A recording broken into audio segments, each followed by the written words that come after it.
Here called Ion Lifestyle. For many with kids, August is getting a little bit more stressful. There's many unknowns with back to school and how things will work. So no doubt things are different this year, but different doesn't have to leave parents distressed. So Nikki Karnowski of Metamorphosis Coaching, Consulting, and Training joins us this morning to share some tips to help out parents. Good morning, Nikki. Good morning, Jenna. Thanks for having me. Well, no doubt, these are very different times and it can be stressful. Parents are wondering, who's going to take care of the kids when we go back to school? How is this new normal going to play out? I think it's important to remember a few things and kind of help us to put things into perspective.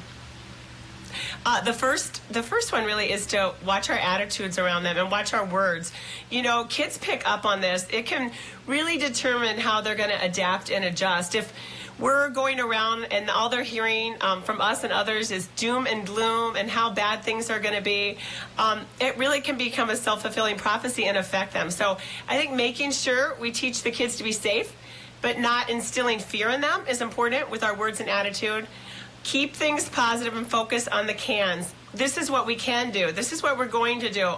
In coaching, we often ask clients to reframe things. So look at this situation and form a new perspective. Ask yourself, how can I reframe this for my kids in a positive way?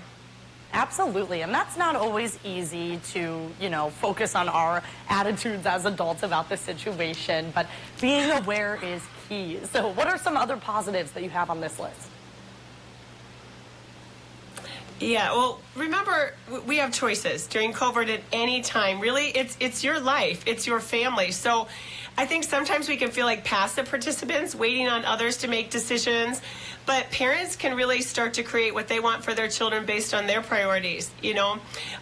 May take some extra planning and work, but what do you want to create for yourselves in this season, for your kids and your family?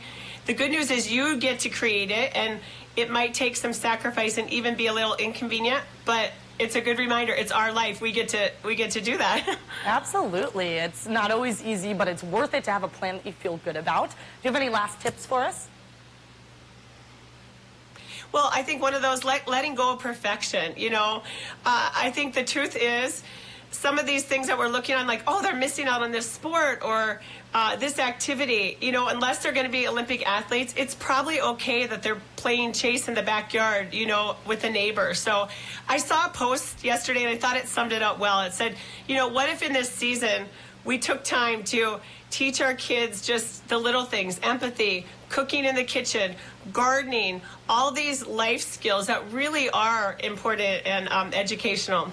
Absolutely. That's such a great reminder. I think we all can kind of get up and thinking that things, we need to be busy and running around. And it's just, these are some good new perspectives to encourage parents during this time that just is a little bit uncertain for everybody right now. So thank you for joining us, Nikki. We will definitely see you next week, and we'll be right back after this quick break.